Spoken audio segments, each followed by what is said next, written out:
So this week we're going to give my studio a makeover. When we moved into this new house towards the end of last year, I think around August or September, I kind of just moved everything in and sort of put everything where it kind of felt logical at the time, but it is in fact not very organized and is kind of a complete mess.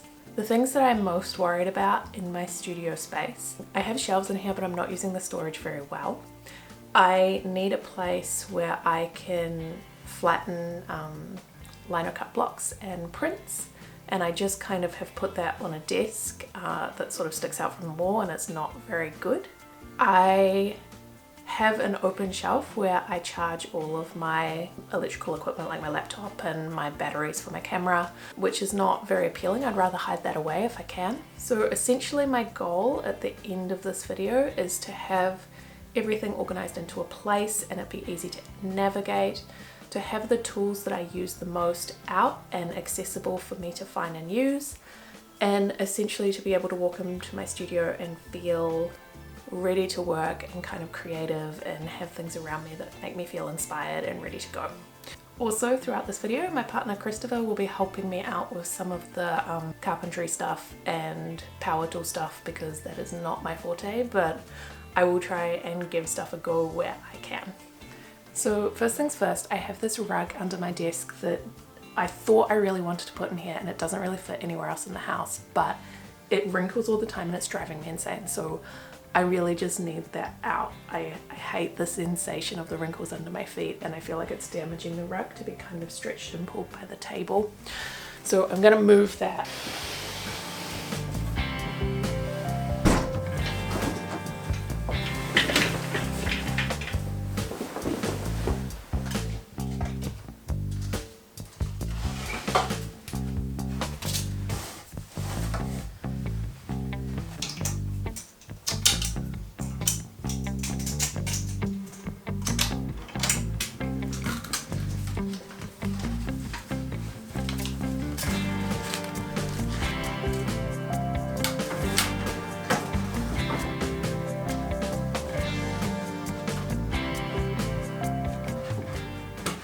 I would like to give myself a chair to be able to sit and drink a cup of tea or read a book or just like have a little break in the studio space, especially because when it's very hot or very cold, this is probably going to be the only room that I either heat or cool.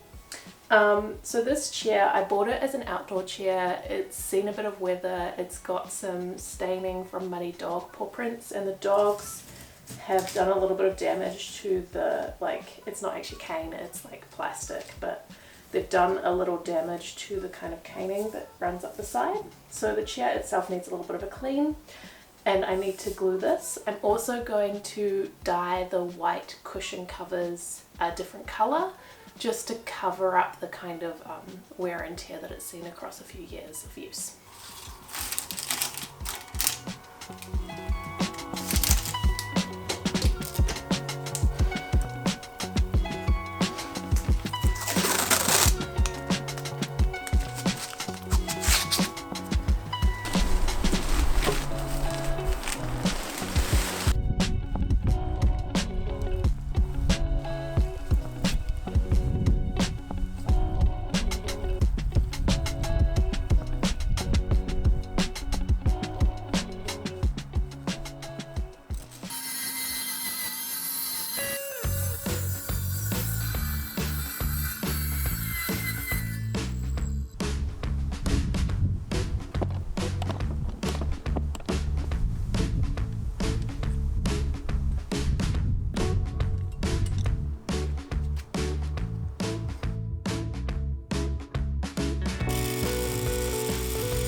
I dyed these cushion covers that are going to go on this chair in the corner behind me.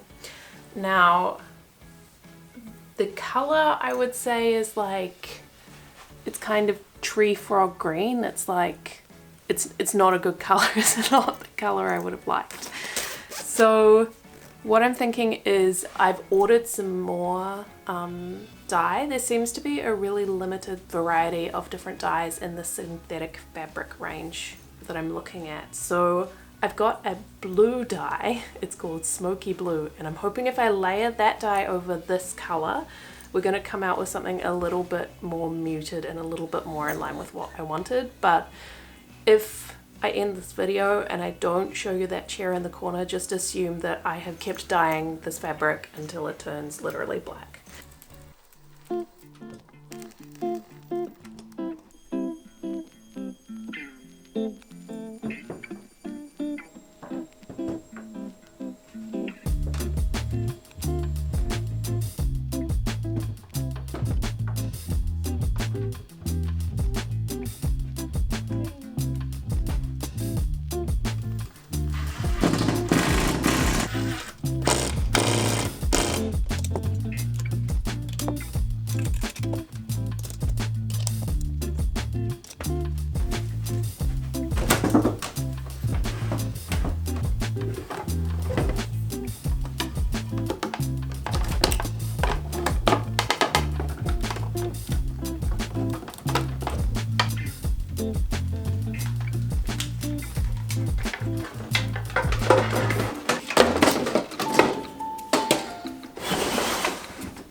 Alright, so I ordered some dye. I thought I'd ordered what was called Smoky Blue, but it seems that I've ordered what instead is called Midnight Navy. So we've got these frog green pillow covers that are just the worst dye. They're like in the early 2000s, like there were often patterned bedspreads and stuff, and they always had this like limey, disgusting green in them, and it just really like gives me flashbacks to that. So I'm really wanting to change the color of these. So I'm gonna put this blue over the top of the screen and see what happens. Put your bets in now for what color I'm gonna end up with. I actually, in terms of that chair being in this room, while I was waiting for the dye to arrive, it took several days longer than it was supposed to get delivered. I have come up with a different solution for the chair in that corner, so I'm going to try that out, and I'll probably go with the other solution, but I'll show you that shortly. So I'm still going to dye this because I have committed to this project now, and I still don't want these cushion covers to be lime green. But then I'm going to finish up in this room, and I'll show you the final results shortly.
Okay, so I'm all done with my studio makeover. My goals when I started doing this project were that I wanted to clean up my storage and I wanted to hide away my electronics so that they weren't on display and the cords weren't everywhere. I wanted to set up stations for my various work activities, so a place to do my artwork, a place to type and use my typewriter, a place to press my prints and the lino blocks, and a place to relax and have a cup of coffee and have a break. So I really feel like I've achieved that with the work that I did. And I also wanted to sort of set up my year so that I felt excited to come in and use my space, and I really feel like I've made the room easier to use but also more pleasant to be in. So when I started this, my intention was to do my makeover with a budget. The budget that I kind of had in mind was that I wanted to spend less than $150. So to tally up the prices for the things that I did purchase for the room, the biggest expense were the brackets for the shelving. So I believe the price for the brackets that went into the wall was $7 each. There's 4 of those. The brackets that hold the shelves were $5 each, and there's 8 of those, so that was $68 in total. I also had to buy a new power board and extension cord to use for my charging station in the drawer. So that came to $25, which was a little bit more than I was hoping to spend on that, but I went for a nicer power board option that had the USB plugs. I also bought a bunch of kind of sundry items. So there was a packet of screws that was $10 for the screw board and to attach the shelves. I also bought a pack of bulldog clips to hang my paints on that board. That was $10, and there was glue. So I used super glue to fix the bat skeleton. I had dropped it. It was a gift. I had dropped it, and the skull had broken off, so I had been storing it with the hope of fixing it up. And so I finally got to fixing that, so I spent $6 on the glue to fix that. I bought some araldite, which I used to fix paintbrushes, and also on the chair that I didn't end up putting in this room. The araldite was $8. The cabinet that I got, it was missing 4 of the handles. 2 of the handles were just like loose on top of it when we picked it up, so we can attach those. I haven't attached them yet because we're looking for the nuts that go on the back, and they're an imperial size, which is much less common in Australia, so we need to find the right size to attach those. And I also bought 2 handles to replace the ones that were entirely missing, so I spent $6 per handle on that, so that's $12 in total. So my total spend on my little art studio renovation was $140, which was below the budget I had set, which is great. The other things that I managed to find to put in the room to do it up were free. So I did spend some time scouring Buy Nothing Facebook groups, Good Karma groups, and hard rubbish groups. So in Melbourne, Australia, you can book a hard rubbish collection, which means that you put a whole bunch of bigger items on the side of the road and they're collected. The truck that picks them up actually crushes everything as it picks up, so none of that stuff is recycled, and there's often really great stuff, so you can kind of save it from going to landfill if you collect it first. So quite a bit of the stuff that I got was in that bracket. The chair that I ended up getting, because the fabric dye for the other chair took so long to arrive, in the meantime I saw this chair listed on a hard rubbish collection group, and so we went to pick it up. It is, I believe, a mid-century modern replica as opposed to being genuine mid-century modern, but it is in pristine condition, so I'm really happy with it. At the same time, we found this cabinet that's next to the chair for free on the side of the road, which is really cute and gives me a good spot to put down my coffee. The palm was for free, as well as the pot that I repotted it into. The cabinet that I've put my electronics charging station in was free, and the green velvet chair I picked up in hard rubbish a few years ago. I had always meant it to go into the studio, but I hadn't gotten around to getting it fixed yet, so Christopher did some welding on that for me, and I'm happy to have it functional in the studio space ready to go now. So I think that is all the things that I've kind of done. I'm really happy with the refresh that I've put into the space, and I feel really excited to get to work in the space this year. I hope that you've enjoyed watching my little art studio transformation, and perhaps it's given you some ideas for things you might like to do in your own creative space this year. If you did enjoy this video, please give it a thumbs up, and if you would like to see more vlogging, art making, tutorials, most of the time I am doing linocut and printmaking videos, so if you're interested in that, please subscribe to my channel. I put up new videos each week. Thank you once again for watching, and I will see you in the next video.